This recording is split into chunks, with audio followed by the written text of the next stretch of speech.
తెలుగు ప్రవచనం 1500కు పైగా ఎపిసోడ్లు దాటి ఒక ఛానల్లో ప్రసారం కావటం అది గరికపాటి వారికే సాధ్యమైందేమో. వారు మనందరికీ సుపరిచితులు. భక్తి టీవీ ద్వారా సాయంత్రం అయిందంటే చాలు ఆంధ్ర మహాభారతంతో ప్రవచనంతో మనందరికీ వారు సుపరిచితులు.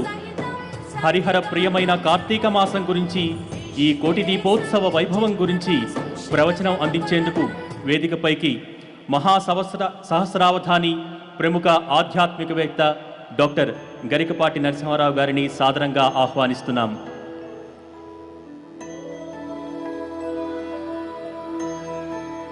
మహాసహస్రావధాని ప్రముఖ ఆధ్యాత్మికవేత్త డాక్టర్ గరికపాటి నరసింహారావు గారికి కోటి దీపోత్సవ వేదిక సాదర స్వాగతం పలుకుతోంది.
మాతృదేవో భవ. శివుడో మాధవుడో గణాధిపతియో శ్రీమత్పరాశక్తియో. అమ్మా, శివుడో మాధవుడో గణాధిపతియో శ్రీమత్పరాశక్తియో. ఎవరో ఎందరో దేవతల్ గలరు, వారి సృష్టి మూలం వనం వివరించెన్ భవదీయ గర్భము. నిజంబే దానికంటెన్ గురుప్రవరుండెవ్వడు దైవమెవ్వడో. దానికంటెన్ గురుప్రవరుండెవ్వడు దైవమెవ్వడు. మదంబ సృష్టి మూలం వదే, మదంబ సృష్టి మూలం వదే. హిందూ ధర్మంలో ఉండే విశిష్టత ఇవాళ ఇక్కడ దేశంలోనే ప్రఖ్యాతిగాంచినటువంటి తెలుగువారి నగరంలో, రాజధానిలో కోటి దీపాల కాంతులతో ప్రకాశిస్తోంది. ఏమిటి సనాతన ధర్మం, హిందూ ధర్మం ప్రత్యేకత అంటే, ఇక్కడ ఎంతమంది మనం ఎన్ని దీపాలు పెడుతున్నామో దేవుడు కూడా అన్ని రూపాలతో వెలుగొందుతాడు అని మనం విశ్వసిస్తాం. కాబట్టి భాద్రపద మాసంలో వినాయకుడికి 9 రోజులు నవరాత్రులు చేస్తాం. తర్వాత వాళ్ళ అమ్మగారు వస్తుంది, మా అబ్బాయికి 9 రోజులు చేశారు, మరి నా సంగతి ఏమిటంటుంది. అమ్మ నీకు 10 రోజులు చేస్తామమ్మా దసరా అంటాం. తర్వాత ఆశ్వీజ మాసం అంతా దసరా చేశాం. ఇప్పుడు కార్తీక మాసం వాళ్ళ నాన్నగారు వచ్చారు, పెద్ద విగ్రహం. నేను కుటుంబానికి యజమాని, మా ఆవిడకి 10 రోజులు చేశారు ఉత్సవాలు, మా అబ్బాయికి 9 రోజులు చేశారు. కుటుంబానికి యజమాని పెద్దవాడిని బిచ్చమెత్తి మరీ కుటుంబాన్ని పోషిస్తున్నాడు, మరి నా సంగతి ఏమిటంటారు. నాయన నీకు మొత్తం నెలంతా చేస్తాం, కార్తీక మాసం అంతా నువ్వే నాయకుడివి అని నమస్కారం చేస్తాం. ఈ తర్వాత మార్గశిర మాసం వస్తుంది, వీళ్ళ మేనమా వస్తారు శ్రీ మహావిష్ణువు, మరి వారికి చేశారు, నా సంగతి ఏమిటంటారు. నీకు ధనుర్మాసం అంతా శుభ్రంగా పులిహోర దద్దోజనం చక్ర పొంగలి బ్రహ్మాండంగా ఉదయం 4 గంటల నుంచి రాత్రి 10 గంటల వరకు నీకే ఉత్సవాలు స్వామి అంటాం. ఇది హిందూ ధర్మం. ఇంతమంది దేవతలు ఎందుకుంటారు, ఇన్ని రూపాలు ఎందుకుంటాయి, ఇన్ని రకాల ఆరాధనలు ఎందుకుంటాయి అంటే, మనిషి మనస్సులో ఎన్ని రకాల వైవిధ్యాలు ఉన్నాయో, వివిధత్వం అనేకత్వం అనేది భిన్నత్వం అనేది ఎంత ఉందో అంత అవకాశాన్ని హిందూ ధర్మం ఇచ్చింది. అంతిమంగా నువ్వు దేవుడివి అని తెలుసుకోవడమే సనాతన ధర్మానికి పరమ లక్ష్యం. తత్వమసి అహం బ్రహ్మాస్మి, ఆ పరమ పదార్థం నువ్వే అవుతున్నావు, అది తత్వమసి అనే వాక్యానికి అర్థం. అహం బ్రహ్మాస్మి అని గురువు తత్వమసి అని చెప్పగానే అహం బ్రహ్మాస్మి, నేను ఆ పరమాత్మను అవుతున్నాను అని తెలుసుకోవడమే అహం బ్రహ్మాస్మి అనేటువంటి వాక్యం. ఒకటి సామవేదంలోది, ఒకటి యజుర్వేదంలో. ఇటువంటి పవిత్రమైనటువంటి విభిన్నమైనటువంటి బహువిధమైనటువంటి హిందూ వారసత్వ సంపదని మనకి అందించి కోటి దీపాల వెలుగులతో మన జీవితాన్ని కూడా వెలిగింపజేస్తున్నటువంటి భక్తి టీవీకి ముందుగా మనం భక్తి శ్రద్ధలతో నమస్కారాన్ని చెయ్యాలి.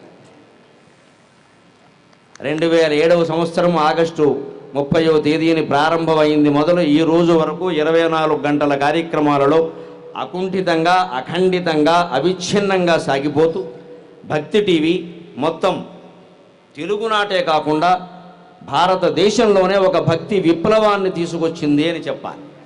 దానికి ప్రత్యక్షమైనటువంటి ఉదాహరణ ఈ కోటి దీపోత్సవం. ఇవాడిది భూ కైలాసంలా కనిపిస్తోంది మనకందరికీ. ఈ జన ప్రవాహం, ఈ అలంకరణ, ఈ అర్చనలు, ఈ వేద పండితుల వేదనాదం, సంగీత కార్యక్రమాలు, సాహిత్య కార్యక్రమాలు, సాంస్కృతిక కార్యక్రమాల వైభవం చూస్తుంటే ఒక కైలాసం, ఒక వైకుంఠం ఇవాళ హైదరాబాదులో ఎన్టీఆర్ స్టేడియం రూపంలో మనకు కనిపిస్తోంది అని అనిపిస్తోంది. ఈ చలవ ఒక భక్తి టీవీ వారిది. భూ కైలాసము కోటి దీపముల శంభుద్వీపము, భూ కైలాసము కోటి దీపముల శంభుద్వీపము, ఈ భక్తి టీవీ కార్యక్రమము ఇందు పాల్గొనుటయున్ వీక్షించుట ఎన్నో, ఇందు పాల్గొనుటయున్ వీక్షించుట ఎన్నో, ఇందు పాల్గొనుటయున్ వీక్షించుట ఏ జన్మలోనో కావించిన పుణ్యము, ఇందు పాల్గొనుటయున్ వీక్షించుట ఏ జన్మలోనో కావించిన పుణ్యము, ఈ వెలుగులే నూరేండ్లు మీ జీవితంబు ఏ కష్టంబులు లేక సాగుటకు తామే తోడు నీడయ్యడిన్, ఈ వెలుగులే మీకు తోడు నీడయ్యడిన్. ఇవాళ ఆశ్చర్యకరంగా భక్తి టీవీ యొక్క ప్రభావంతో, కోటి దీపోత్సవం యొక్క ప్రభావంతో తెలుగునాట 2 రాష్ట్రాల్లోనూ తెలుగువారు ఉన్నటువంటి ప్రదేశంలో ప్రపంచమంతటా కూడా ఒక కార్తీక మాసమే కాదు 365 రోజులు దీపాలు వెలుగుతూనే ఉన్నాయి. ఆశ్చర్యకరమైన విషయం ఏమిటంటే తెలుగునాట మొత్తం ఇదివరకు నాస్తికంగా ఉండే కొంత వాతావరణం కూడా ఆస్తికంగా మారిపోయింది భక్తి టీవీ కారణంగా. ఉదయం లేవగానే పెట్టవలసింది భక్తి టీవీ, చూడవలసింది భక్తి టీవీ, ఆ కార్యక్రమాలు చూడాలి, ఆ ప్రవచనాలు వినాలి, ఆ ప్రత్యక్ష ప్రసారాలు చూడాలి అనేటువంటి ఆసక్తి ప్రతి ఒక్కరిలోనూ కలుగుతోంది. అంతే, టీవీలో కార్యక్రమాలు నడపడమే కాకుండా ధార్మిక సమ్మేళనం రూపంలో అపూర్వంగా 11-12 మంది స్వామీజీలని, శిఖరప్రాయులైనటువంటి వారిని పిలిపించి మనకి దర్శనం ఏర్పాటు చేశారు. ఆ పైన తిరుమల మనదే అనే కార్యక్రమంలో తిరుపతి వెంకటేశ్వర స్వామి మీద భక్తి ప్రపత్తులు పెరిగే విధంగా కార్యక్రమాలు ఏర్పాటు చేశారు. అలాగే లక్ష దీపోత్సవంతో మొదలుపెట్టి ఇప్పుడు వరుసగా 4 ఏళ్లుగా దాన్ని కోటి దీపోత్సవంగా పెంచి చేస్తూ ఉన్నారు. ఇంటింటా దీపావళి వెలగడానికి భక్తి టీవీ కారణమవుతోంది. ఇది పెరిగింది అనడానికి ఉత్సవం. మనం ఆశించవలసింది, మనం కోరుకున్నది జరిగింది. అనేక రకాల ఆధ్యాత్మిక ఛానల్స్ దీన్ని ఆధారంగా తీసుకుని మొదలయ్యాయి. ఇది భక్తి టీవీ సాధించిన ఘన విజయంగా కైలాసాధిపతి భక్తి టీవీ యాజమాన్యానికి, సిబ్బందికి, మహానాయకుడి దగ్గర నుంచి భక్తి టీవీలో మంచినీళ్లు మోసేవారి వరకు అందరికీ కైలాసాధిపతి అందించినటువంటి ఆశీర్వచనంగా దీన్ని మనం భావించాలి. ప్రత్యేకంగా ఈరోజు నాగుల చవితి. ఈ కార్యక్రమం ఈరోజు నాగుల చవితి నాడు ప్రారంభమైంది. మన పండుగల్లో విశేషాలు చాలా ఉంటాయి. మనం వాటిని చెప్పుకోకపోతే కేవలం నమ్మకాలుగా మిగిలిపోతాయి. ఈరోజు ఖచ్చితంగా పుట్ట దగ్గరికి వెళ్ళి పుట్ట ఎక్కడ ఉందో, పాము ఎక్కడ ఉందో వెతుక్కుంటూ వెళ్ళి ఆడ మగ పెద్ద చిన్న భేదం లేకుండా వెళ్ళి ఖచ్చితంగా అక్కడ పుట్టలో పాలు పోసి వస్తారు. పాము ఆ పాలు తాగుతుంటే చూసి ఆనందిస్తారు. నాగేంద్రుడికి నమస్కారం చేసుకుని మా పిల్ల జల్లా అంతా పొలము పుట్ర అలా తిరుగుతూ ఉంటారు నాయన, వారి జోలికి వెళ్ళకు, మమ్మల్ని కాపాడు అని భయంతోనో భక్తితోనో నమస్కారం చేస్తారు. ఏమిటి నాగుల చవితి రహస్యము అంటే ఇందులో మన సంస్కృతిలో భౌతికంగా ఒక కోణం, మానసికంగా ఒక కోణం, అలాగే ఆధ్యాత్మికంగా ఒక కోణం ఖచ్చితంగా ఉంటాయండి. ముందు భౌతికమైంది. సహజంగానే మనిషి పాముకి భయపడతాడు. మనిషి భయపడేటువంటి జంతువుల్లో పాము ఒకటి. పాముని భయానికి ప్రత్యేకంగా మనం భావిస్తాం. ఆ భయం పోవాలి అంటే ఎప్పుడూ ఒకటే. జిడ్డు కృష్ణమూర్తి గారు సహా మహా అద్వైత తత్వవేత్తలందరూ చెబుతారు, ఏదైనా మనకి భయం పోవాలి అంటే ఆ వస్తువుని సన్నిహితంగా చూడాలి. ఆ భావాన్ని సన్నిహితంగా మనస్సులోకి తెచ్చుకోవాలి.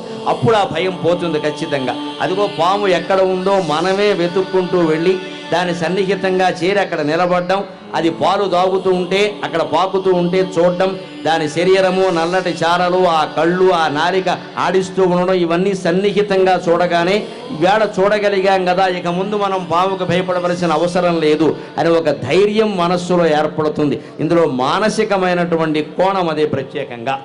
భౌతికంగా దీనికోసం మనం పొలము, పుట్ర, చెట్టు, చేమ వెతుక్కుంటూ వెళ్ళడం వల్ల ఎంత శరీరానికి వ్యాయామం జరుగుతుందో, ఎంతగా పాదాలకు వ్యాయామం జరుగుతుందో, ఎంత ఆరోగ్యం మనకి వస్తుందో, అలాగే ఎంత ధైర్యం ఏర్పడుతుందో కూడా మనం తెలుసుకోవచ్చు. ఇక ఆధ్యాత్మికంగా చెప్పాలి అంటే ఖచ్చితంగా మన సంస్కృతి ప్రకారం పరమేశ్వరుడు దగ్గర నుంచి పాము వరకు అన్నీ ఒకే ఒక రూపాలు, ఉపాధి భేదం అంతే తేడా. దేవలోకంలో దేవతలున్నా, మనుష్యలోకంలో మనుష్యులున్నా, పాతాళ లోకంలో రాక్షసులు ఉన్నా, శరీరాలలో ఉపాధిలో భేదం తప్పితే లోపల ఉండేటువంటి జీవాత్మలో ఎటువంటి భేదం ఉండదు. ఆ జీవాత్మయే పరమాత్మ అని ప్రత్యేకంగా ఉంటుంది ఖచ్చితంగా. అందుకని అది మనం గమనించి తీరాలి ఖచ్చితంగా. అలాగే ప్రత్యేకించి ఆ భయాన్ని పోగొట్టుకోవడం కోసమే నాగుల చవితి నాడు ప్రత్యేకం మనం పామును వెతుక్కుంటూ వెళతాం. అందుకని ఇవాళ మనం నన్నయ్య గారి పద్యం, ఆయన ఆదిశేషుణ్ణి ప్రశంసిస్తూ చెప్పినటువంటి పద్యంతో మనం ఒక్కసారి నాగదేవతని స్తుతి చేసుకుందాం. ఉదంకుడు అనేటువంటి వ్యక్తి కుండలాలు తేవడం కోసం పెడితే, ఆ కుండలాలు హరింపబడితే ఆయన నాగలోకానికి వెళ్ళి ఆయన ప్రత్యేకంగా ఆదిశేషుణ్ణి ప్రార్థన చేస్తాడు. బహువన పాద పబ్ధికుల పర్వత పూర్ణ సరస్వతీ సహిత మహామహీభరము అజస్ర సహస్ర ఫణాలి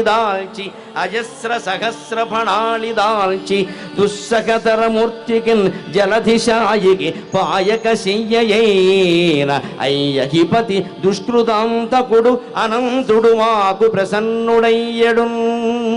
అనేక రకాల వనాలు, అరణ్యములు, అరణ్యానులు, అలాగే కులపర్వతాలు, గుట్టలు, మిట్టలు, నదులు, మహాసముద్రాలతో కూడినటువంటి అఖండమైనటువంటి భూమండల భారమంతా ఒక్క ఆదిశేషుడే భరిస్తూ ఉన్నాడు. ఆ ఆదిశేషుడే రామావతారంలో లక్ష్మణుడుగా పుట్టాడు. ఆ ఆదిశేషుడే కృష్ణావతారంలో బలరాముడుగా జన్మించాడు. నిజానికి బలరాముడికి సంకర్షణ అని పేరుంటుంది. సంకర్షణం అంటే ఆకర్షణ శక్తి. బలరాముడు భూమిని మోస్తున్నటువంటి ఆదిశేషుడికి ప్రతీక. భూమిని మోసేటువంటి ఆకర్షణ శక్తినే మన వాళ్ళు 1000 పడగల ఆదిశేషుడు అన్నారు. ఖచ్చితంగా శాస్త్రీయంగా రుజువైనటువంటి సత్యం ఇది. ప్రతీకలుగా చెప్పారు. అలా ఊరికే పాము కింద ఉండి భూమిని మోస్తూ ఉంటుంది అని ఎవరు అనుకోరు, ఎవరికి తెలియని విషయం ఏం కాదు. భూమి ఆకర్షణ శక్తిని 1000 కిరణాల రూపంలో భూమిని ఆకర్షిస్తూ ఉంటుంది ఒక శక్తి, అదే ఆదిశేషుడు. కాబట్టే బలరాముడికి కృష్ణావతారంలో బలరాముడికి సంకర్షణ అనేటువంటి పేరు వచ్చాయి. అనేక రకాల ఆధ్యాత్మిక రహస్యాలన్నీ ఉన్నాయి. అలాగ భూమండలాన్ని మొత్తాన్ని భరిస్తూ దుస్సకతరమూర్తికి జలధిశాయికి పాయక శయ్యయేన అయ్యహిపతి, క్షీరసాగరంలో శయనించేటువంటి శ్రీ మహావిష్ణువుకి ఆదిశేషుడే శయ్య. ఆయనైనా వైకుంఠాన్ని విడిచిపెట్టాడేమో ఎప్పుడైనా గజేంద్రుణ్ణి కాపాడడానికి, ద్రౌపదీదేవిని కాపాడడానికి, కానీ ఆదిశేషుడు ఎప్పుడూ వైకుంఠాన్ని విడిచిపెట్టలేదు. అందుకే పాయక శయ్యయైనా అని వాడాడు నన్నయ్య గారు. విడిచిపెట్టకుండా వైకుంఠంలోనే ఉంటాడు మహానుభావుడు అన్నాడు. అలాగా మొత్తం అఖిలాండ కోటి బ్రహ్మాండ నాయకుడు, 14 లోకాలను భరిస్తూ ఉన్నవాడు, తన గర్భంలో కుక్షులు భరిస్తున్నవాడు, ఆయన మహానుభావుణ్ణి భరిస్తున్నవాడు ఆదిశేషుడు. ఆ జాతి నాగ సంతతికి మొత్తం ఈవేళ మనం అర్చనలు చేస్తూ ఉన్నాం. అలాగే పరమశివుణ్ణి అర్చన చేస్తూ ఉన్నాం. ఆయన మెడలో ఉండేది వాసుకి. క్షీరసాగర మదనంలో మందర పర్వతాన్ని కవంగా ఉపయోగిస్తే శివుడి మెడలో ఉండేటువంటి నాగరాజు వాసుకిని దానికి తాడుగా, రజ్జువుగా ఉపయోగం చేశారు. బంధనంగా ఉపకరించింది అటువంటి వాసుకి. ఆ నాగరాజు అయిన ఆదిశేషుణ్ణి, ఈ వాసుకిని అందరినీ మనం తలుచుకోవడం ఈ నాగుల చవితి యొక్క లక్ష్యం ప్రధానంగా. అది గనక మనం తలుచుకుని పాములంటే ఉండేటువంటి భయాన్ని పోగొట్టుకోగలిగితే జీవితంలో సుఖంగా, హాయిగా, నిర్భయంగా ఉండగలుగుతాం. పిల్లల్ని కూడా తీసుకెడతారు. అందుకే పుట్ట దగ్గర ఖచ్చితంగా ఎవరైనా వెళ్ళలేని వృద్ధులు ఎవరన్నా ఉంటే ఇంట్లో ఆ నాగుపాము ఆకారం ఉండేటువంటి వెండిదో, రాగిదో, ఇత్తడిదో ఒక బొమ్మని ఒక వెండి పళ్ళెంలో అక్కడ అట్టిపెట్టి దాని మీద కూడా పాలు పోయొచ్చు. అది కూడా వీలు కాని వాళ్ళు గోడకే కాస్త చిమ్మిలి, చనివిడి లాంటివి అతికించి దాని మీద నుంచి కూడా పాలు పోస్తారు. ఎందుకోసమయ్యా అంటే ఏదో ఒక రకంగా ఒక ఆచారాన్ని అలవాటు చేస్తే తర్వాత అవకాశం వచ్చినప్పుడైనా దాన్ని చేస్తాడు. ఇది హిందూ ధర్మంలో రహస్యం. చెయ్యగలిగితే స్పష్టంగా, శాస్త్రీయంగా, పద్ధతిగా చేయి. లేకపోతే మొక్కుబడి కోసం చేసినా పర్వాలేదు, మొత్తం మీద చేస్తే ఈ ఏడాది కాకపోతే ఇంకో ఏడాది కాస్త నేర్చుకుంటావు కదా అన్నటువంటి ఆలోచన చేస్తారు ఖచ్చితంగా. అది మనం బాగా అలవాటు చేసుకోవాలి, మన పండుగల నుంచి నేర్చుకోవాలి. అలాగే త్వరలో రాబోతోంది కాలభైరవ అష్టమి అంటారు, రాబోయేటువంటి అష్టమిని. ఆ రోజు కుక్కలకి రొట్టె తినిపిస్తారండి ప్రత్యేకంగా. కాలభైరవుడు అంటే శునకం, కుక్కలకి రొట్టె తినిపిస్తారు. కారణం పిల్లలు వీధిలో ఆడుకుంటారు. ఇవాళ మహానగరాల్లో కూడా వేరే భయం లేదు, కుక్కల భయం ఎక్కువైపోయింది. పిల్లల్ని వీధిలోకి పంపాలంటే అది పోగొట్టడానికి మన సంస్కృతిలో ఏర్పాటు చేసిన ఆచారమే రేపు రాబోయే కాలభైరవ అష్టమి. అష్టమి నాడు ఇది కాలభైరవ అష్టమి అంటారు. ఖచ్చితంగా పిల్లలకి 2 రొట్టెలు ఇచ్చి ఏదో ఒక కుక్కకి తినిపించి రావాలి. మా చిన్నతనంలో మా అమ్మగారు ఆ 2 రొట్టెలు ఇచ్చి వాటికి తినిపించి వస్తే కానీ మీకు రొట్టె పెట్టను అనేది అంత ఖచ్చితంగా ఉండేవారు. ఎందుకంటే ఆ తినిపించడం కోసం పిల్లాడు బయటికి వెడితే ఆ కుక్కలు ఎక్కడున్నాయో వెతుక్కుంటూ పెడితే రొట్టె కారణంగా కుక్క దగ్గరికి చేరుతుంది, జాగ్రత్తగా తినిపిస్తాడు. ఇంకా ఎప్పుడు ఆ పిల్లాడు ఆ వీధిలో తిరిగినా ఆ కుక్క ఏమీ అన్నది. ఎందుకంటే ఏమాత్రమైనా రొట్టె పెట్టిన వాడికి మనిషికి ఉండదేమో విశ్వాసం, కానీ కుక్క ఖచ్చితంగా జీవితాంతం ఉంటుందని అనుమానం వల్ల. అన్నం పెట్టిన వాడి చెయ్యి ఎప్పుడూ కరవదు. ఆ జంతువు విశ్వాసానికి ప్రతీక శునకం. దాన్ని కూడా భగవంతుడుగా భావించి ఆరాధించినటువంటి ఏకైక జాతి హిందూ జాతి. మనం గర్వించి తీరాల్సినటువంటి విషయం ఇది. ఇతరులు కొంతమంది తెలియక మాట్లాడతారు, పాములను పూజిస్తారు, తేళ్లను పూజిస్తారు, లేళ్లను పూజిస్తారు, ఇంతేనా అని చెప్పేసి. అందులో ఉండే ఉద్దేశం ఏమిటంటే పామైనా తేలైనా ఏదైనా అన్నీ భగవత్ స్వరూపాలే. ఒకే ఒక భగవత్ శక్తి అంతటా నిండి ఉంది, అది అనేక రూపాలు ధరిస్తుంది. ఇక్కడ విద్యుత్ శక్తిని మనం చూస్తూ ఉన్నాం. భక్తి టీవీ యాజమాన్యం తుమ్మల నరేంద్ర చౌదరి గారు ఏర్పాటు చేసినటువంటి ఏర్పాటు మనం చూస్తూ ఉన్నాం. కలియుగ వైకుంఠం ఇక్కడికి దించేశారు, భూ కైలాసాన దించేశారు అన్నట్టుగా ఏర్పాటు చేశారు. ఆ చుట్టూ ఆ ద్వారాలు, ఆ స్వాగత ద్వారాలు అవి చూస్తుంటే మనకేదో ప్రాచీన కాలంలో మాయాబజార్ లాంటి పౌరాణికమైనటువంటి సినిమాల్లో ఎప్పుడైనా స్వర్గాన్ని చూపించాలంటే ఇలాంటి ద్వారాలే ఏర్పాటు చేసేవారు. ఇందాక నుంచి వచ్చి కూర్చుంటే నాకు అక్కడే కూర్చున్నట్టుగా ఉంది అనిపిస్తోంది. వేరే స్వర్గ సుఖాలు ఏమీ అవసరం లేదురా అన్నట్టుగా అంత వైభవంగా అలాగా కోలాటం ఆడుతూ ఆ బృందం వాళ్ళంతా అలా తిరిగి వచ్చారు. ఎక్కడా ఇన్ని వేల మంది ఇక్కడ కూర్చున్నా క్రమశిక్షణకి లోపం రాలేదు అంటే భక్తి టీవీ యాజమాన్యం యొక్క గొప్పదనం. ఆ సిబ్బందిలో ప్రతి ఒక్కరూ తమ బాధ్యతను భగవత్పరమైన బాధ్యతగా భావించి సహకరిస్తున్నటువంటి గొప్పదనం అండి నిజంగాను. ఇవాళ ప్రతి ఏటా ప్రతి ఇంట్లో మనం గుర్తుపెట్టుకోవలసిన విషయం ఇది. భక్తి టీవీ వచ్చాక మన జీవితాలు ఎలా మారాయి. ఇవాళ మన రోజువారీ మాటల్లో, మన ఇళ్లలో మాట్లాడుకునే మాటల్లో పూర్వం రామాయణ భారతాల ప్రసక్తి వచ్చేది, ఇవాళ భక్తి టీవీ ప్రసక్తి వస్తుంది. టీవీలో ఎలా చెప్పారు, భక్తి టీవీలో ఎలా చెప్పారు, భక్తి టీవీలో ఎలా చెప్పారని. అంతగా తెలుగువారి పరుగుబడిలో ఒక గోంగూర పచ్చడి, ఒక ఆవకాయ లాంటివి ఎలా పదార్థాలు అయిపోయాయో, కలగలిసిపోయాయో, భక్తి టీవీ ఆ రకంగా తెలుగువారి జీవితాల్లో కలగలిసిపోయింది ఇవాళ. అందుకని మన హిందూ ధర్మాన్ని కాపాడుతున్నటువంటి ఎందుకు విశిష్టత ఇంత పని చేస్తున్నారు, ధర్మం యొక్క విశిష్టత ఏమిటి అంటే భయం పోగొట్టడం కోసం, భక్తి కలిగించడం కోసం ఎన్ని ఉపాయాలు చేస్తారో మీరు ఆలోచన చేయండి. అవన్నీ కూడా మనలో ఉండే భయాన్ని పోగొట్టాలి, భక్తిని కలిగించాలనేటువంటి ఉద్దేశంతోనే. అలాగే ఇవాళ 1,000,000 దీపాలు ఏర్పాటు చేసుకోబోతున్నాం. త్వరలో యతీశ్వరులు రాబోతూ ఉన్నారు. వారు ఇక్కడ అఖండ దీపారాధన చేయగానే మనమంతా 1,000,000 దీపాలు పెట్టుకుంటాం. ఏమిటి దీపం రహస్యం? దీపం వెలిగించేటప్పుడు మనం తప్పనిసరిగా చదవాల్సిన శ్లోకం, దాని అర్థాన్ని గమనిస్తే దీపం ఎంత ప్రయోజనకరమో, ఎంత ప్రతిభావంతమో అర్థమవుతుంది. దీపం జ్యోతిఃపరం బ్రహ్మ, దీపం సర్వతమోపకం, దీపేన సాధ్యతే సర్వం, సంధ్యాదీప నమోస్తుతే అని ఇప్పుడే కాదండి, ఈ రోజే కాదండి, ఈ 15 రోజుల ఉత్సవాల సంరంభాన్ని మీరు మనస్సులో పెట్టుకుని ప్రతిరోజు మీ ఇంట్లో ఉదయం సాయంత్రం దీపారాధన చేసేటప్పుడు ఖచ్చితంగా ఈ శ్లోకం చదువుకోవాలి. విద్యుత్ దీపం వెలిగించినా కూడా చదువుకోవచ్చు. విద్యుత్తుకు భగవంతుడేం వ్యతిరేకం కాదు. భగవంతుడిని తెలుసుకుందుకు 2 మార్గాలు, మా విద్వత్తు ఒకటి, వెలిగే విద్యుత్తు ఒకటి, 2 మార్గాలే ఖచ్చితంగా. విద్యుత్ శక్తి అర్థమైనా భగవంతుడు అర్థమవుతాడు. ఇక్కడ గమనించండి ఎన్ని రకాల దీపాలు ఉన్నాయండి. ఫ్లడ్ లైట్లు ఉన్నాయి, బెడ్ లైట్లు ఉన్నాయి, రకరకాల చిన్న లైట్లు ఉన్నాయి, సీరియల్ లైట్లు అంటారు, ధారావాహికంగా వెలిగేటువంటివి, తోరణాలు లాంటి దీపాలు ఉన్నాయి, పెద్దవి వెలుగుతున్నాయి, చిన్నవి వెలుగుతున్నాయి. ఇన్ని దీపాలు ఎందుకండి? అన్నీ ఒక రకంగానే ఉండొచ్చు కదా. ఎక్కడ ఏ రకమైన దీపం ఉంటే అదే అందం కదా. అలాగే భగవంతుడు ఖచ్చితంగా ఈ విద్యుత్తు అంతటా ఉంది, కానీ ఎక్కడ వ్యక్తం అవుతోంది? బల్బు ఉన్న చోట మాత్రమే వ్యక్తం అవుతోంది. అలాగే భగవంతుడు అంతటా ఉంటాడు, కానీ దేవాలయంలో మాత్రమే వ్యక్తం అవుతాడు. అక్కడ బ్రాహ్మణులు ప్రత్యేకంగా రాగి రేకు మీద బీజాక్షరాలు వ్రాసి ప్రతిష్ఠ చేస్తారు కాబట్టి అక్కడ వ్యక్తం అవుతాడు. అక్కడ కూడా మరి ఒక దేవాలయంలో రాముడుగా, ఒక దేవాలయంలో శివుడుగా, ఒక దేవాలయంలో విష్ణువుగా, ఒక దేవాలయంలో వెంకటేశ్వర స్వామిగా, ఒక దేవాలయంలో అమ్మవారిగా వ్యక్తం కావడం ఎందుకు అంటే విద్యుత్ శక్తి ఒక చోట ట్యూబ్ లైట్గా, ఒక చోట ఫ్లడ్ లైట్గా, ఒక చోట చిన్న ఎల్ఈడి లైట్గా, ఇంకో చోట చిన్న దీపంలా వ్యక్తం కావడం ఎలాగైతే భేదంగా ఉంటుందో భగవంతుడు కూడా అన్ని రూపాలు ధరిస్తాడు. అంటే అది వ్యక్తం చేసుకునే పదార్థంలో తేడా.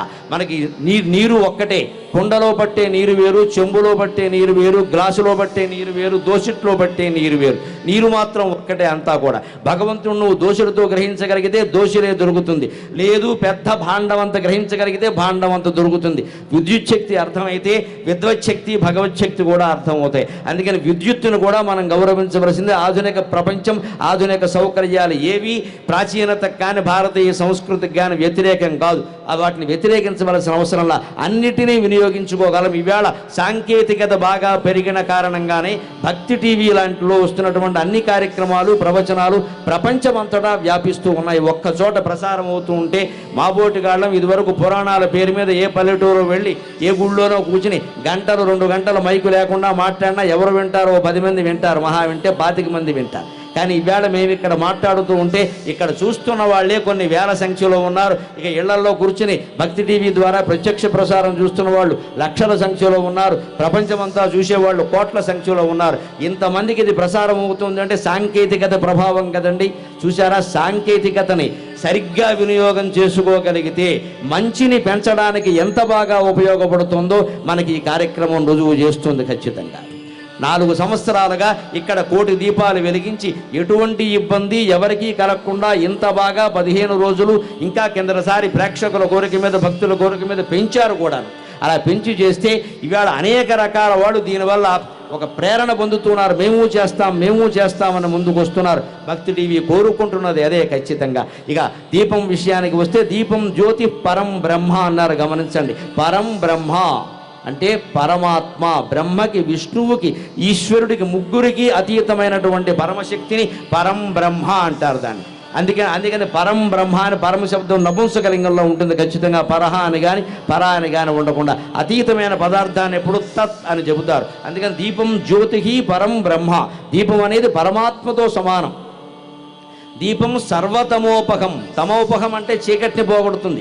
సర్వతమోపహం అంటే అర్థం అన్ని రకాల చీకటిని పోగొట్టడం. అన్ని రకాల అంటే బయట ఉండే చీకటి పోవడానికి ఇన్ని దీపాలు వెలిగించాం, మనకి తెలుస్తోంది. ఇంకొన్ని దీపాలు వెలిగిస్తే ఇంకా చీకటి పోతుంది. అసలు ఇక్కడ పట్టపగల్లాగే ఉంది ఖచ్చితంగా, ఎక్కడ వేరే రకంగా మనకు అనిపించట్లేదు. కానీ లోపల చీకటి ఉందండి. అంతరతమం అంటారు. రాగద్వేషాలు అత్తా కోడళ్ళకి పడదు, అన్నదమ్ములకు పడదు, తోడళ్ళకి పడదు, తోడు కోడళ్ళకి పడదు, ఒకే వ్యాపారం చేసే 2 పెద్ద మనుషులకు పడదు, ఒకే పాఠశాలలో పనిచేసే 2 ఉపాధ్యాయులకు పడదు. దీన్ని లోపల చీకటి అంటారు. ఇది భయంకరమైన చీకటి. ఆ చీకటి పోవాలంటే ఎవరి గుండెల్లో దీపం వారే పెట్టుకోవాలి తప్ప ఎవరో వచ్చి దీపాలు పెడితే కుదిరే వ్యవహారం కాదు. ఆ దీపం కూడా మనం పెట్టుకోవాలంటే ఇంతమంది ఇక్కడ కూర్చుని హిందూ సమాజం అనే ఒకే ఒక ఐకమత్యంతో ఉండి మనం చేయగలుగుతున్నామా లేదా? ఈ ఏకభావన, ఈ ఏకత్వ భావన మన కుటుంబాల్లో ఉండాలి. ప్రతి వ్యక్తి మనస్సులో ఉంటే కుటుంబంలో ఉంటుంది, ప్రతి కుటుంబంలోనూ ఉంటే దేశం అంతా ఉంటుంది ఖచ్చితంగా. వ్యక్తి మార్పు ఎక్కడి నుంచి రావాలి అంటే ముందు మన మనస్సులోంచి రావాలి. ఆ మార్పు క్రమంగా బయట వస్తుంది ఖచ్చితంగా. ఆ పక్క కుటుంబంలో వస్తుంది, వాళ్ళంతా బాగున్నారు, వాళ్ళ ఇంట్లో ఎప్పుడూ నవ్వులే వినపడుతూ ఉంటాయి, ఎప్పుడూ దెబ్బలాడుకోవడం చూడలేదు అంటారు. అలాంటి నవ్వులు నిరంతరం వినపడుతుంటే పక్క వాళ్ళు ఏం చేస్తారు, అసలు వాళ్ళ రహస్యం ఏమిటో కనుక్కోమంటారు. వెనకటికి ఒక ఆయన అడిగారు ఎవరో, ఏమంటే మీ ఇంట్లో ఎప్పుడూ తగాదాలు వినపడవు, ఏమిటి రహస్యం అంటే మా ఆవిడ మోగనవ్వు పాటిస్తుంది, అది కారణం అన్నట్టు. అలాంటి కారణాల వల్ల తగాదాలు రాకపోవడం తాత్కాలికంగా ఉంటుంది, శాశ్వతంగా ఉండదుగా. ఆవిడ మోగనవ్వు పాటించకపోయినా ఆవిడ ఈయన ఎప్పుడూ మాట్లాడుకున్నా, అన్ని విషయాలు మాట్లాడుకున్నా ఆనందంగా హాయిగా ఉండగలగాలి. అది రహస్యం. అంటే దీపం జ్యోతి పరం బ్రహ్మ, దీపం సర్వతమోపహం. ఆ లోపల చీకటిని కూడా పోగొట్టగలుగుతుంది దీపం. అదే దీపం అండి, ఒత్తి దీపం కాదు, జ్ఞానదీపం ఖచ్చితంగా. ఆ జ్ఞాన దీపం అనేటువంటి రహస్యాన్ని కూడా, దీపం కాంతినే కాకుండా జ్ఞానాన్ని ఇస్తుంది అనేదాన్ని కూడా మనం దీపం ద్వారానే గ్రహించవచ్చు. చాలామందికి అనుమానం, మమ్మల్ని అడుగుతూ ఉంటారు, ఏమండి దీపంలో 2 ఒత్తులు పెట్టాలా 3 ఒత్తులు పెట్టాలా, ఆ పెళ్లి కాని వాళ్ళు ఎన్ని ఒత్తులు పెట్టాలి, పెళ్ళి అయితే ఎన్ని ఒత్తులు పెట్టాలి, సతంతువులు ఎన్ని పెట్టాలి, వితంతువులు ఎన్ని పెట్టాలి, సోమవారం ఎన్ని పెట్టాలి, మంగళవారం ఎన్ని పెట్టాలి, ఇన్ని ఉండవండి. అనవసరంగా పిచ్చి నమ్మకాల్లో కూరుకుపోవడం తప్పితే ఆ దీపం పెట్టేటప్పుడు చెప్పే శ్లోకం ఉంటుంది, ఆ సాధ్యం త్రివర్తి సంయుక్తం, స్పష్టంగా ఉంటుంది అక్కడ. సాధ్యం, శుభ్రంగా నూనె పోయండి వెలగడానికి, సాధ్యం నెయ్యి పోయాలి, నూనె పోయాలి, దొరికితే ఆవు నెయ్యి పోస్తాం, దొరకకపోతే దొరికింది పోస్తాం, దానికే ఉంది. ఆ త్రివర్తి సంయుక్తం, ఖచ్చితంగా 3 దారపోగులు పేని పెట్టాలి, ఒక్కటే ఒత్తి. 3 ఒత్తులు విడిగా పెట్టడం కాదు, 3, 6, 36 పెట్టకూడదు, ఒక్కటే ఉంటుంది ఎప్పుడైనా దీపానికి. అది 3 ఒత్తులు పేని పెట్టాలి, అంటే 3 దారపోగులు పేనాలి, ఇలాగా మెలిపెట్టినట్టుగా పేనాలి. ఎందుకోసం? దానివల్ల భౌతికం చూడండి మీరు, అది నూనెలో పెడితే నూనె సరిగ్గా పైకి ఇలా వ్యాపించాలి. ఆ ఒత్తి కాలుతున్న కొద్దీ నూనె దానికి అందాలంటే మెలిదిరగాలి. మీకు నేరుగా ఇలా కట్టెలా ఉంటే నూనె అంటది, దానికి కింద ఉండిపోతుంది. అలా మెలిదిరిగింది అనుకోండి, ఎప్పుడైనా పైపులు చూడండి ఇలా మెలుదిప్పుతూ ఉంటారు, అప్పుడు ప్రవాహం బాగుంటుంది ఖచ్చితంగా అని చెప్పేసి. అందుకని ఒక మెలుగు తిరిగితే కానీ కొన్ని రకాల శక్తులు ప్రసరించవు. అందుకని దీపం మెలుదిప్పినట్టు ఇలా ఒత్తులు మెలిపెట్టాలి, ఒలిపెడితే. అందుకని మనకి జీవితంలో కూడా కొంతమంది నలిపితే తప్ప పని చేయరు, కాస్త ఒత్తిడి ఉండాలి, ఒత్తిడి ఉంటేనే పని చేస్తారు. అటువంటి వాళ్ళు చేసి ఒత్తాల్సిందే, లేని వాళ్ళు మామూలుగా పని చేయించాల్సిందే మనిషిని బట్టి. అందుకని ఇలా 3 పోగులు కలిపి ఇలా మెలిపెట్టి పెట్టాలి. ఎందుకో తెలుసిన? త్రిగుణములు అంటారు వాటిని. గుణము అంటే సద్గుణము దుర్గుణమే కాదు, సత్వగుణం రజోగుణం తమో గుణమే కాదు. త్రిగుణములు అంటే 3 పాయలు, 3 దారపోగులను కూడా అర్థం ఉంది ఖచ్చితంగా. 3 దారపోగులు కలిపి ఒక ఒత్తిగా పేనతాం, దాన్ని నూనెలో పెడతాం. సరిగ్గా త్రిగుణములు అంటే నీలో ఉండే సత్వగుణాన్ని రజోగుణాన్ని తమో గుణాన్ని 3 కలిపి వెలిగించు. వెలిగిస్తే దీపం వెలగాలి. అంటే త్రిగుణాలు కలిపేశామనుకోండి, అప్పుడు గుణాతీత స్థితి. భగవద్గీత 14వ అధ్యాయం గుణత్రయ విభాగ యోగంలో చెబుతాడు, మనిషి పరిపూర్ణంగా ఏ స్థితిని చేరుకోవాలి అంటే గుణానేతానతీత్య త్రీన్ దేహి దేహ సముద్భవాన్ జన్మ మృత్యు జరా దుఃఖై విముక్తో అమృతమశ్నుతే. ఈ 3 గుణాలని విడిచిపెట్టినట్టయితేనే, గుణాతీతంగా ఎదిగినట్టయితేనే ఖచ్చితంగా మనిషి పరిపూర్ణ స్థితిని చేరగలుగుతాడు, నిజమైన ఆత్మానందాన్ని పొందగలుగుతాడు. ఇప్పుడు ఆ 3 గుణాలు కలిపి ఒత్తి రూపంలో ఉండి 3 పోగులు 3 కలిపి దగ్ధమయ్యాయి కదా, అప్పుడే కదా దీపం వెలిగింది, లేతే వెలగదు కదా. అలాగే మనలో ఉండే 3 గుణాలు కూడా దగ్ధం అయిపోవాలి, ఆవిరైపోవాలి, అవి అయిపోయి వెలగాలి. అవి మళ్ళీ ఏదో కాలిపోవడం అనకూడదు అక్కడ మాట, అవి వెలగాలి ఖచ్చితంగా. అంటే జ్ఞానం అనే జ్యోతి వెలగాలి. విడిగా ఉన్నప్పుడు 3 పోగులు, మనం కలిపేశాక ఒకటే ఒత్తి అంటున్నాం కదా, ఆ ఒత్తి కూడా ఘనమైందంటాం, కొండెక్కిందంటాం, వేరే మాట వాడమంటే దేవుడి దగ్గర ఖచ్చితంగా. ఎందుకోసం? అమంగళం పనికిరాదనే వాడం. అలాగే ఆ 3 ఒత్తులు కలిపి ఒక్క జ్యోతిగా వెలగడం అంటే సత్వగుణం రజోగుణం తమోగుణం 3 కలిపి ఒక్కటేగా వెలిగించు. అంటే సృష్టిలో భేదం అనేది లేదు నీ దృష్టిలో తప్ప. తల్లిని ప్రేమించినట్టుగా అత్తగారిని చూడలేకపోతున్నామంటే భేదం ఒకటేగా కారణం. అన్నగారితో ఉన్న అనుబంధం భర్తతో మనకి లేదు అంటే దృష్టి భేదమేగా కారణం. అలాగే చెల్లెల్ని మనం ప్రేమించినట్టుగా భగినీహస్త భోజనం నాడు వెళ్ళి మా చెల్లెలు అన్నట్టుగా భార్య యోగక్షేమాలు కూడా అలాగే చూడలేకపోతున్నామంటే భేద దృష్టే కదా కారణం. అది మన పక్కనే పనిచేసేటువంటి ఉద్యోగికి మనకంటే పై స్థానం వస్తే సహించలేకపోతున్నాం, అదే మన బంధువుల్లో ఎవరికైనా వచ్చిందంటే ఆనందిస్తున్నాము అంటే భేద దృష్టే కదా కారణం. ఈ భేద దృష్టులన్నీ సత్వరజస్తమో గుణాలకి సంబంధించినవే. వీటిని కాల్ చేస్తే తప్ప, ఇవి ఆవిరైపోతే తప్ప జ్ఞానం అనేది కలగదు. ఆవిరైపోవడం, కాల్ చేయడం అంటే ఒత్తిగా వెలగాలి, ఊరికే మండిపోవడం కాదు. ఏదో భోగి మంటల్లో వ్యవహారం వేరు, ఈ దీపం వేరు. కార్తీక దీపం ప్రత్యేకత ఏమిటయ్యా అంటే కృత్తిక నక్షత్రం కూడా 6 ముఖాలుగా ఉంటుంది ఖచ్చితంగా. 6 కృత్తికలు అంటారు. 6 కుమారస్వామికి పాలిచ్చి పెంచారు, అందుకే 6 కృత్తికలు. వాళ్ళతో పెరిగినటువంటి కుమారస్వామి ఒక్కడే కదండి 6 తల్లులు పాలిచ్చి పెంచినప్పటికీ. అలాగే 3 గుణాలనే కలిపి ఒక్కడే చేయాలి ఖచ్చితంగా అని దీపం మనకి తెలియజేస్తోంది. దీపం జ్యోతి పరం బ్రహ్మ, దీపం సర్వతమోపహం.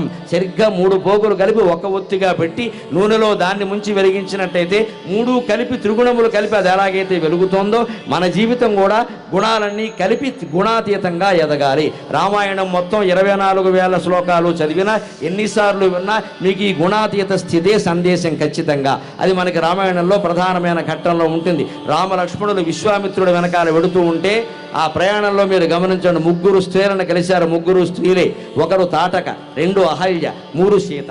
ముగ్గురుతోనూ 3 రకాలుగా వ్యవహరించాడు స్వామి. తాటకని సంహరించాడు, అహల్యని సంస్కరించాడు, సీతాదేవిని స్వీకరించాడు. ఏ ముగ్గురితో ఒక రకంగా వ్యవహరించచ్చుగా? కారణం 3 గుణాల కారణంగా. తాటక తమో గుణం, రాక్షస ప్రవృత్తి, అందుకని ఆవిడ్ని సంహరించాడు. అలాగే అహల్య రజోగుణం, మంచి ఇల్లాలు, దొడ్డ ఇల్లాలు, పొరపాటున మనశ్చాంచల్యానికి లోనైంది, దాన్ని రజోగుణం అంటారు. ఆవిడ్ని సంస్కరించి నాతిని చేశాడు. అలాగే సీత సత్వగుణ సముపేత, ఎటువంటి లోపము లేని మచ్చలేనటువంటి చందమామ ఆవిడ్ని శివధనుర్భంగం చేసి మెడలో దండ వేసి స్వీకరించాడు. ఖచ్చితంగా మనం కూడా జీవితంలో తమో గుణం అంటే ఆలస్యం, బద్ధకం, నిద్ర ఇలాంటి వాటిని ఖచ్చితంగా జయించాలి. తమో గుణాన్ని జయించాలి, సంహరించి చేయాలి. సెల్ ఫోన్ అలారం పెట్టుకున్నాం, పొద్దున్నే 5 గంటలకు లేవాలి అనుకున్నాం, కోటి దీపాల్లో ప్రవచనాలన్నీ వింటున్నాం, అనుగ్రహ భాషణాలన్నీ వింటున్నాం, రేపటి నుంచి ఖచ్చితంగా 5 గంటలకు లేవాలి, సూర్యోదయానికి ముందే స్నానం చేయాలి, చేసి దేవుడి దగ్గర దీపం పెట్టాలి అనుకున్నాం కదా. సెల్ ఫోన్ అలారం పెట్టుకుంటాం 5ంటికి, అది మోగుతుంది. మోగ్గానే మనం ఏం చేస్తాం? పక్కనే ఒక బటన్ ఉంటుంది, ఒకటి మీట, స్నూజ్ అని ఉంటుంది. అంటే కాసేపు ఆగి లేపమంటావా? అప్పుడే లేవా? ఇంకా లేచే ఉద్దేశం లేదా? ఈ జన్మలో లేవా? ఇవన్నీ ఆప్షన్లు ఉంటాయి అందులో ఖచ్చితంగా. వీటిలోకి వెళ్ళకూడదు. తమో గుణ సంహారం అంటే అదే. ఎందుకు అలారం పెట్టుకున్నావు? లేవడానికే కదా. ఖచ్చితంగా లేవాలంతే, రెండో మాట ఉండకూడదు. ఇంకా అదే తమోగుణ సంహారం. బద్ధకాన్ని, ఆలస్యాన్ని, హింసాభావాలని అన్నిటినీ జయించడమే ఈ తమోగుణ సంహారం. ఇవాళ ఎంత ముఖ్యమో ఇవాళ ప్యారిస్లో జరిగినటువంటి ఘట్టాలు కూడా మనకు రుజువు చేస్తున్నాయి. ఏమీ తెలియని అమాయక ప్రజలు వాళ్ళ దారిని వాళ్ళు బజార్లో ఉంటే కాల్చి పారేశారు నిర్దాక్షిణ్యంగా. ఈ తమోగుణం ప్రపంచం అంతటా పెరిగిపోతుంది ఉగ్రవాదం రూపంలో. దానికి సమాధానం ఈ జ్ఞాన జ్యోతి రూపంలో కోటి దీపోత్సవ వేదిక నుంచి భక్తి టీవీ ద్వారా మనం ప్రపంచానికి తెలియజేస్తున్నాం. మానవులు ఎవరైనా సరే గుణానికి అతీతంగా ఎదగాల్సిందే, తమో గుణాన్ని సంహరించాల్సిందే. రజోగుణాన్ని తమలో ఉండే చురుకుదనం ఉంది, సంస్కరించుకోవాలి. ఇదిగో ఇక్కడ ఇన్ని ఏర్పాట్లు జరిగే, మీరు కార్యకర్తలను గమనించండి. ప్రతి ఒక్కరూ వాళ్ళ తొడుక్కున్న వస్త్రం మీద వెనకాల భక్తి టీవీ అని రాసుకుని ఉన్నారు. ఖచ్చితంగా రజోగుణాన్ని సంస్కరించుకోవడం అంటే అది. వాళ్ళు ఖచ్చితంగా ఇక్కడ బల్లలు ఏర్పాటు చేయడం, ఒత్తులు ఏర్పాటు చేయడం, దీపాలు ఏర్పాటు చేయడం, నూనె ఏర్పాటు చేయడం, వచ్చిన వాళ్ళకి మంచినీళ్ళు ఏర్పాటు చేయడం, ఈ ఏర్పాట్లన్నీ చేస్తున్నారు. ఈ భక్తి టీవీ కార్యక్రమాలు ఇలాంటి వాటి కారణంగా వీళ్ళందరూ ఈ పనుల్లో లేరనుకోండి, వీళ్ళందరూ రోడ్డు మీద ఉంటే ఏం చేస్తారో మీకు అందరికీ తెలుసు. ఇలాగ మనలో ఉండేటువంటి చురుకుతనం ఉందే, ఏదో పని చేయాలి, కాస్త సర్దుకోవాలి, కాస్త తిరగాలి, నలుగురిని కలుపుకోవాలి, నలుగురితో మాట్లాడాలి, కాస్త ఏదో చేయాలనే ఆసక్తి ఉంటుంది. దాన్ని అందంగా, ఆరోగ్యకరంగా ఉపయోగించే విధంగా మార్చుకోవడమే రజోగుణాన్ని సంస్కరించుకోవడం అంటే. అలాగే మనం రజోగుణాన్ని సంస్కరించుకోవాలి. అందుకే అహల్యని నాతిగా మార్చి సంస్కరించాడు ఆ మహానుభావుడు. ఇక సత్వగుణం ఉంటుంది. ఇగో ఇప్పుడు మనం ఇక్కడ ఉన్న ఇన్ని వేల మంది కూడా సత్వగుణంలోనే ఉన్నాం. కానీ ఇందులోనే ఒక ఇబ్బంది ఏమిటి అంటే కాస్త అహంకారం లోపల ప్రవేశిస్తూ ఉంటుంది. నేను 15 రోజులు వచ్చాను, నేను నెలంతా వచ్చాను, నేను ఎప్పుడూ పెడుతూ ఉంటాను, నేను చూస్తూ ఉంటాను, నేను ఇలాగే భక్తి టీవీని అనుసరిస్తూ ఉంటాను, నన్ను మించిన భక్తులు ఎవరూ లేరు, నన్ను మించి ఎవరూ ఏమీ చేయలేరు, ఇదంతా నేనే చేశాను. ఈ అహంకారం అంతా